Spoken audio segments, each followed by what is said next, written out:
I'm watching my 26-year-old sister squeal and hug our parents over the brand new iPhone they just gave her at Thanksgiving dinner. And my father turns to me and says, "Now, about your spending habits, we need to talk."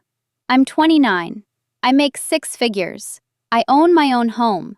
And I'm about to get a lecture about fiscal responsibility while my unemployed sister posts her new phone on Instagram from our parents' dining room table. But this time, I'm not staying quiet.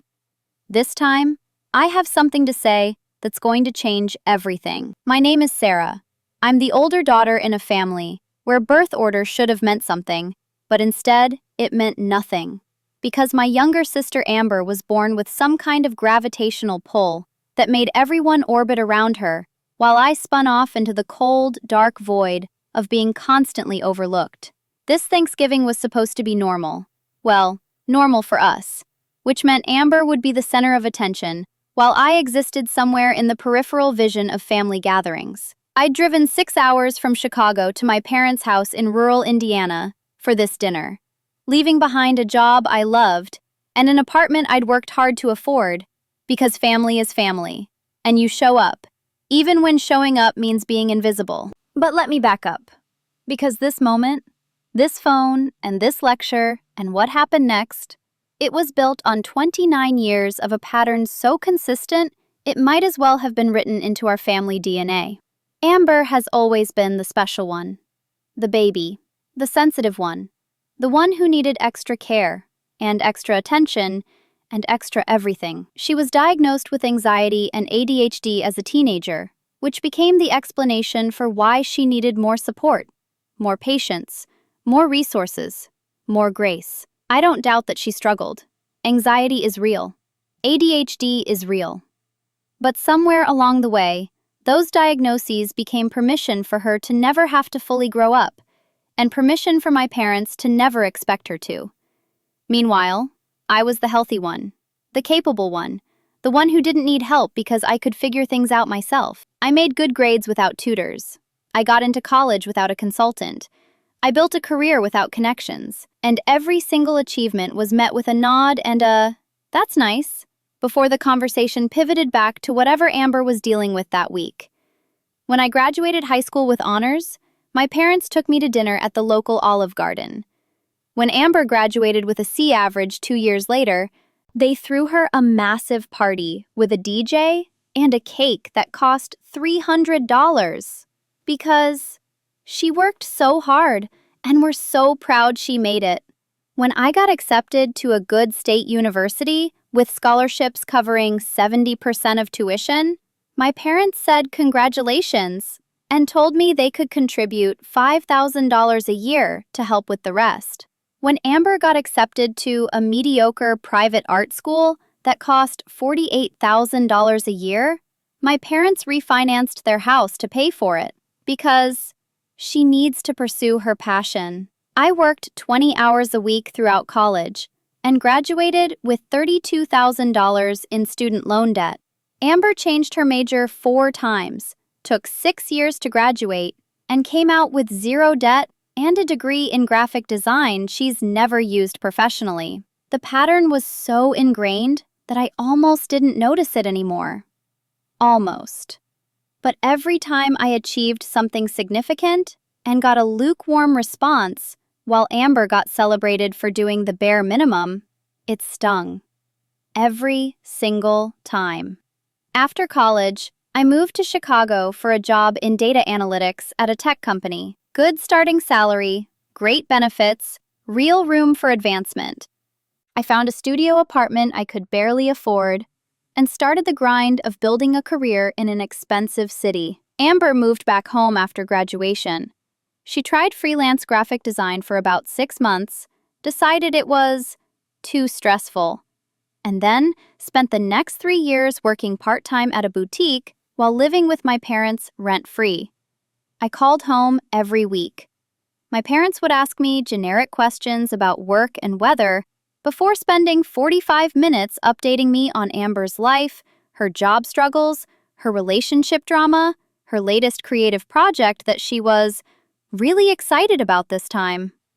When I got promoted to senior analyst at 26, a huge achievement in my competitive field, I called home thrilled to share the news. My mom said, "That's wonderful, honey. Hey, did you see Amber's new Instagram post about her pottery class? She's really finding herself. Finding herself. At 25. While I was building myself, last year, I bought a condo in a nice Chicago neighborhood. 2 bedrooms, updated kitchen, close to the L train. I saved for 3 years for the down payment, working overtime and living frugally. When I called to tell my parents I'd closed on a home, my dad said, 'That's a big responsibility. Are you sure you can handle the mortgage?' 3 weeks later, Amber announced she wanted to go back to school for a yoga teacher certification. Cost? $12,000 for a 3-month intensive program. My parents paid for all of it without hesitation. We want to support her journey, my mom said. Amber finished the program. She taught exactly 4 yoga classes before deciding teaching wasn't for her. $12,000, 4 classes, 0 questions asked. I paid off my student loans this year. Took me 7 years of aggressive payments, but I did it. I texted my parents a photo of the final payment confirmation with "paid in full" across the top. My mom texted back, "Good for you." Thumbs up emoji. Did you get the email about Thanksgiving? Amber is bringing her new boyfriend. That was it. 7 years of discipline and sacrifice, and I got a thumbs up emoji and a redirect to Amber's love life. But I kept showing up. I went home for holidays, called every week, sent birthday gifts, played the dutiful daughter. Because that's what you do. You don't abandon your family just because they don't see you the way you wish they would. Except this Thanksgiving, something was different. I could feel it building in me during the 6-hour drive from Chicago. A pressure, a tightness in my chest that felt like a balloon expanding, getting closer and closer to the point where it would either deflate or burst. I'd been promoted again 3 weeks earlier, Director of Analytics. At 29, managing a team of 12 people, salary that finally felt comfortable, not just survivable. It was the kind of promotion people work their entire careers for, and some never get. I'd emailed my parents about it the day it happened. My dad had responded 12 hours later, "Congrats, see you at Thanksgiving." That was it. 7 words. Meanwhile, Amber had posted on Facebook that she was starting a new chapter by launching an Etsy shop selling hand-painted flower pots. My parents had commented on her post, "So proud of you. You're going to be amazing. We love your creative spirit." She'd posted 1 flower pot. 1. It sold for $18. My promotion meant a $40,000 raise and leadership of a department. $18 versus $40,000. 1 flower pot versus 12 direct reports. But Amber got the parade. I arrived at my parents' house Wednesday evening. The house I'd grown up in, a comfortable 3-bedroom ranch in a quiet subdivision. My mom hugged me at the door. "Sarah, you made it! How was the drive?" "Long but fine," I said, hauling my bag inside. "Amber's in her old room. She's been here since Monday helping me prepare. You know how much she loves cooking with me." Amber appeared from the kitchen, flour on her apron, smile on her face. "Sarah, you're here!" She hugged me, and I hugged her back, because despite everything, I didn't hate my sister. I hated the disparity, the imbalance, the complete lack of awareness from everyone about how unfair it all was. But Amber herself? She was just living her life, accepting what was freely given, not questioning why she got more. "What can I help with?" I asked. "Oh, we've got it handled," my mom said. "Why don't you get settled? Dinner will be ready in an hour." I went to my old room. It had been converted into my dad's office 5 years ago. There was a desk where my bed used to be, filing cabinets where my dresser had been. I put my bag in the corner and sat in the desk chair, looking around at a room that used to be mine, but now held no evidence I'd ever existed here. Amber's room, I knew, was exactly as she'd left it. She'd moved back home so many times over the years that my parents had never touched it. It was a shrine to her adolescence, ready and waiting for her next return. Thanksgiving Day was the usual chaos. Extended family arrived around noon, my dad's brother and his family, my mom's sister and her husband, a few cousins. Amber floated through the kitchen helping my mom, looking domestic and daughter-like. I set the table, helped my uncle bring in folding chairs, made small talk with relatives I saw once a year. "How's Chicago?" my aunt asked. "Good. I actually just got promoted." "That's wonderful. And Amber, I saw your Etsy shop. Those flower pots are adorable." This happened 3 more times. I'd start to share something about my life, get 2 sentences in, and someone would pivot to Amber's latest venture or project or creative endeavor. By the time we sat down for dinner, I was already exhausted. Not from the drive or the cooking or the socializing, from the effort of being present in a room full of people who looked through me. The meal was good. Turkey, stuffing, all the traditional sides. My mom had outdone herself. Amber kept complimenting her, saying she wanted to learn to cook like this, that she hoped to host Thanksgiving herself someday. "You will," my mom said warmly. "You're such a natural in the kitchen." Amber had made mashed potatoes. From a box. I'd made the cranberry sauce from scratch, with fresh cranberries, orange zest, and honey. Nobody mentioned it. After dinner, we moved to the living room for coffee and pie. That's when my parents exchanged a look, one of those conspiratorial parent looks that means they have a surprise planned. "We have something for you, Amber," my dad said, pulling a wrapped box from behind the couch. Amber's eyes went wide. "What? You didn't have to get me anything." "We wanted to," my mom said. "You've been through so much this year. You deserve something special." Amber opened the box. Inside was the newest iPhone. The expensive one. The one that costs over $1,000. She screamed. She screamed with excitement. "Oh my God! Oh my God! Are you serious?" "Your old phone was getting slow," my dad said, beaming. "We know you need it for your business." Her business. The Etsy shop with 1 flower pot sold. Amber jumped up and hugged both parents, tears in her eyes. "Thank you so much. This is the best gift ever. I can't believe you did this." She immediately started setting up the new phone, exclaiming over the camera quality and the screen size. My relatives watched with indulgent smiles, saying how generous my parents were, how nice it was that they supported Amber's entrepreneurial spirit. I sat on the couch holding my coffee cup, watching the scene play out, feeling that balloon in my chest expand another inch. Then my dad turned to me. "Sarah, we need to talk to you about something." The room got quieter. People were still chatting, but I could feel the attention shifting toward me and my dad.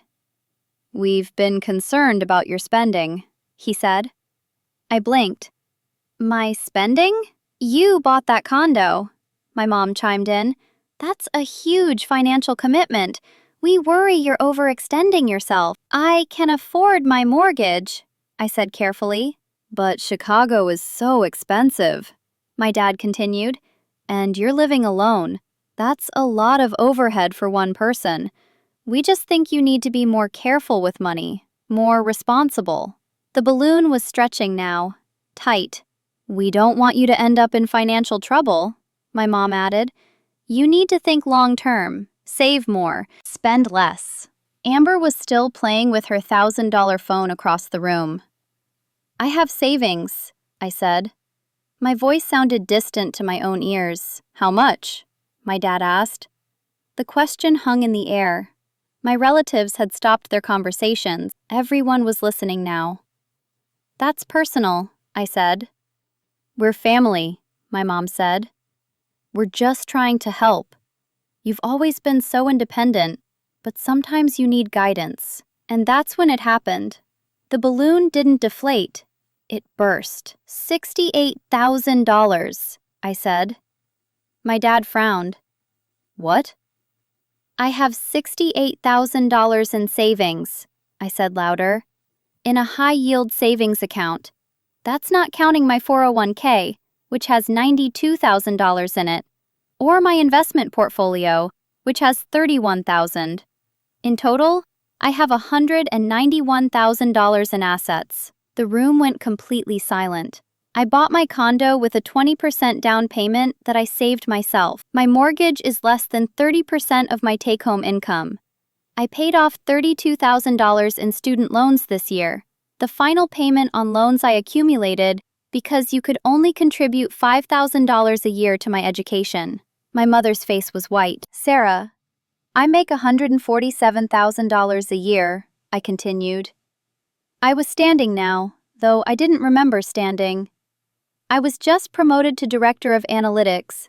I manage 12 people.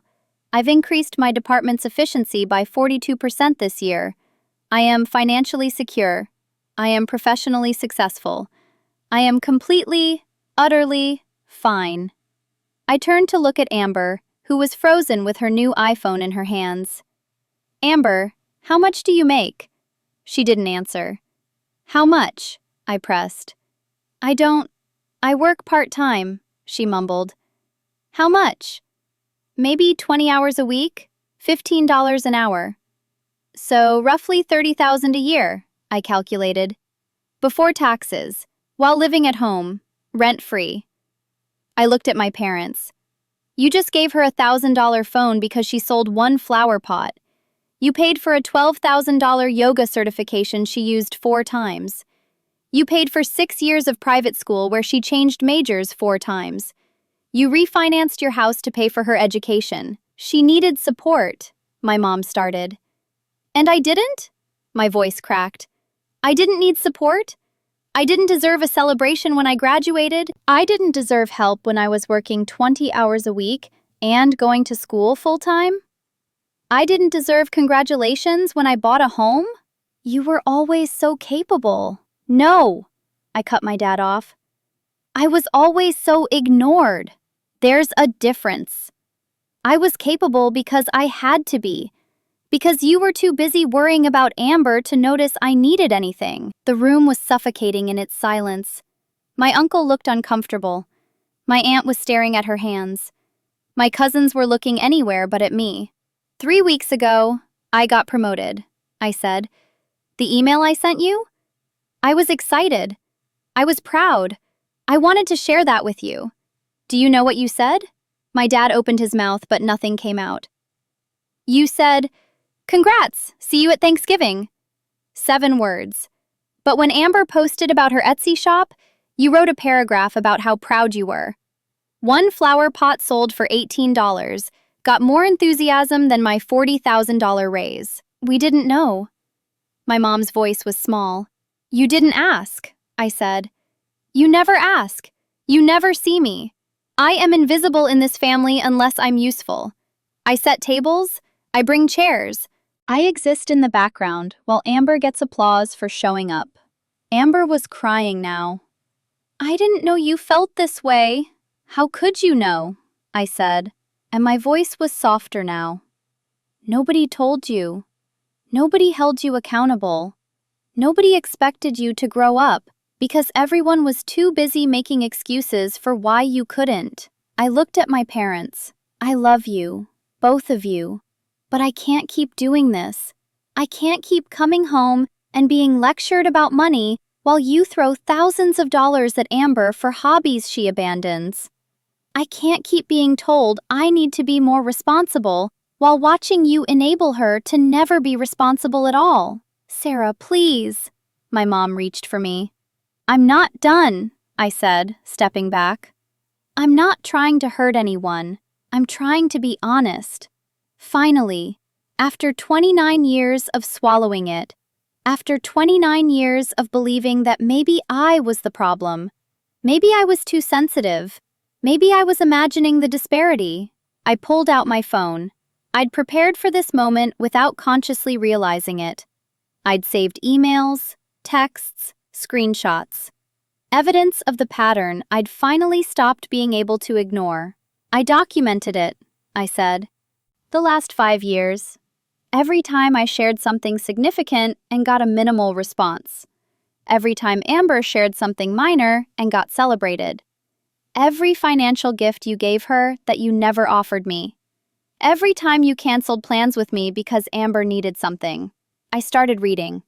Dates, events, comparative responses. The time they missed my housewarming because Amber had a bad breakup. The time they forgot my 30th birthday but threw Amber a surprise party for her 27th. The time they offered to co-sign Amber's car loan but told me I needed to build my credit on my own. My voice stayed steady through all of it, even as my hands shook.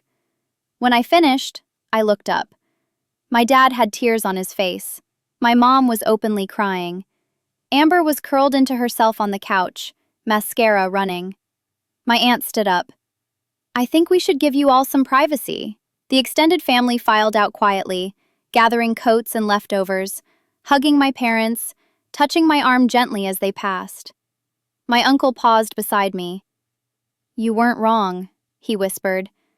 We've all seen it. Then they were gone, and it was just the 4 of us in the living room that suddenly felt too small. I didn't know it was that bad, my dad said finally. I didn't realize. You didn't want to realize, I corrected gently, because realizing would mean admitting you were wrong, and it's easier to tell yourself, I'm fine, I don't need anything, than to examine why you think that. What do you want from us? My mom asked, her voice breaking. I want you to see me, I said simply. I want you to notice when I achieve something. I want you to ask about my life with actual interest. I want you to stop acting like Amber's needs always trump mine just because she's louder about them. I looked at Amber. And I want you to grow up. Get a real job. Pay rent. Stop accepting money from them for every whim and hobby. You're 26 years old. It's time. I have anxiety, Amber started. So do I interrupted. I have for years. I just manage it because I have to, because nobody was going to manage it for me. Anxiety is a reason, not an excuse. You can get treatment. You can work on coping strategies. But you can't use it as a lifetime pass to avoid responsibility. Amber looked shocked. You have anxiety? Since when? Since I was 23, I said. I got therapy. I learned to handle it because I didn't have the option to fall apart. I had a job and rent and student loans and a life I was building with no safety net. My mom's voice was barely a whisper. Why didn't you tell us? I did, I said. 3 times. Each time, you changed the subject to something about Amber within 5 minutes. I stopped mentioning it. The silence that followed was different, heavier. The kind of silence where truth settles into the gaps and forces people to reckon with it. What happens now? My dad asked. I don't know, I admitted. I'm going back to Chicago tomorrow. I need space. I need time to figure out if we can fix this or if the damage is too deep. We can fix it, my mom said desperately. We'll do better. We'll try harder. I've heard that before, I said. Every time I've tried to bring this up gently, you've promised to do better. Then Amber has a crisis or a new idea or a bad day, and I disappear again. This time will be different, my dad said. Maybe, I said. But I need to see it, not just hear it. I need consistent change. Not for a week or a month. Consistent. I picked up my coffee cup, walked to the kitchen, rinsed it out. Normal motions in an abnormal moment. When I came back to the living room, Amber was standing. I'm sorry, she said. Tears were still running down her face. I'm so sorry, Sarah. I didn't know. I should have known. I should have seen it. Yeah, I said. You should have. But you were comfortable not looking. She flinched, but didn't argue.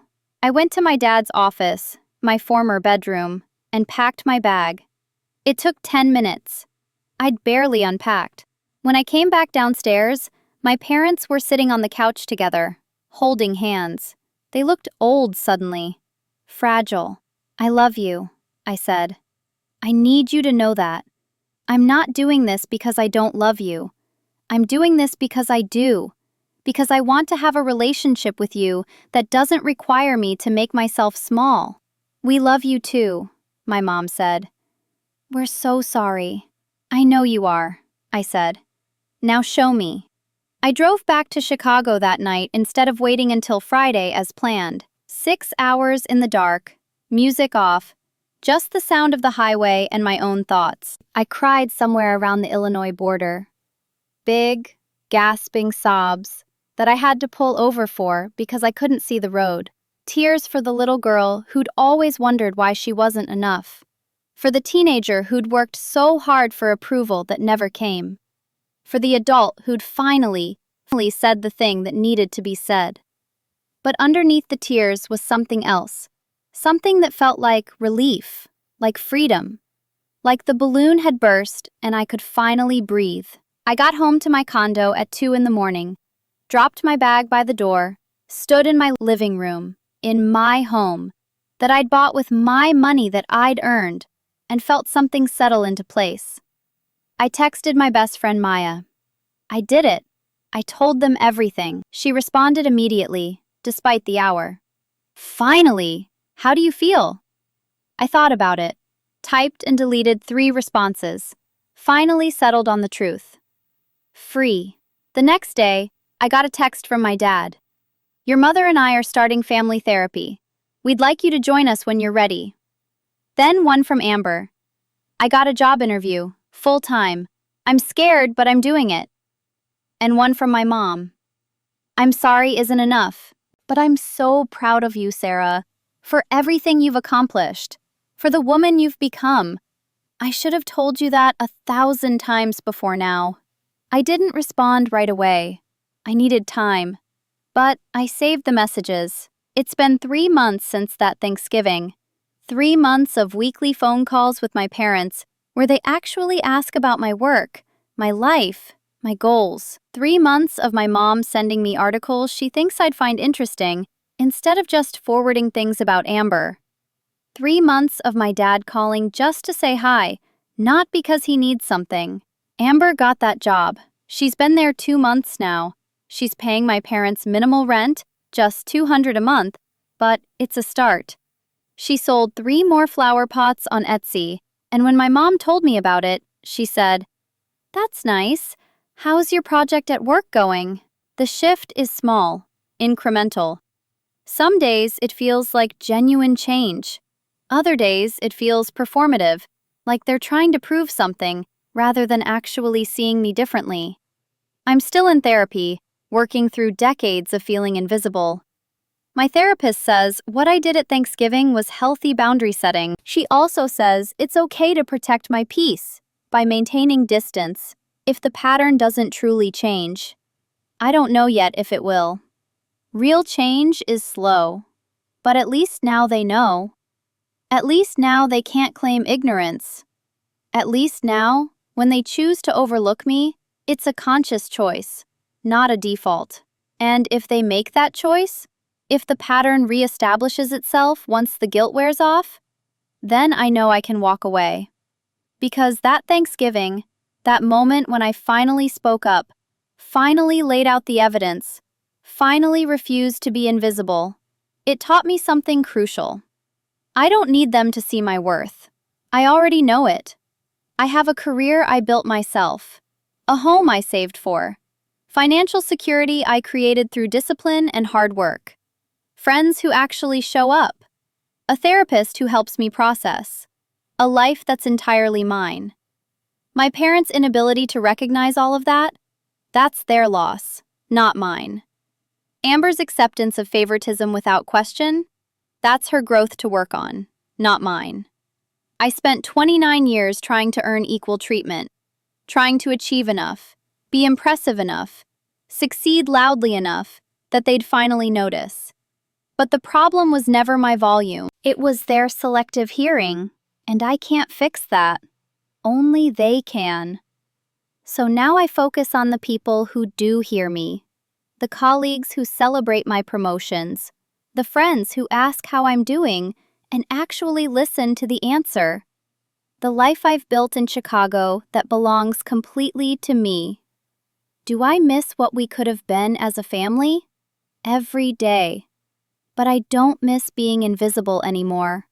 That's the lesson I want people to understand, especially people who've spent their lives being the easy child, the capable one, the one who doesn't make waves. Your achievements matter, even if nobody celebrates them. Your struggles are valid, even if nobody acknowledges them. Your worth exists independent of whether your family recognizes it. And sometimes, the most loving thing you can do, for yourself and for them, is to stop pretending everything is fine. Speak up, set boundaries, walk away if you have to. Because you deserve to be seen, fully, completely, as you actually are. Not as the easy one, not as the capable one, not as the one who doesn't need anything, but as a whole person with achievements worth celebrating, struggles worth supporting, and a presence worth acknowledging. If your family can't give you that, it doesn't mean you're not worth it. It means they're not equipped to see it. And that's not your failure, it's theirs.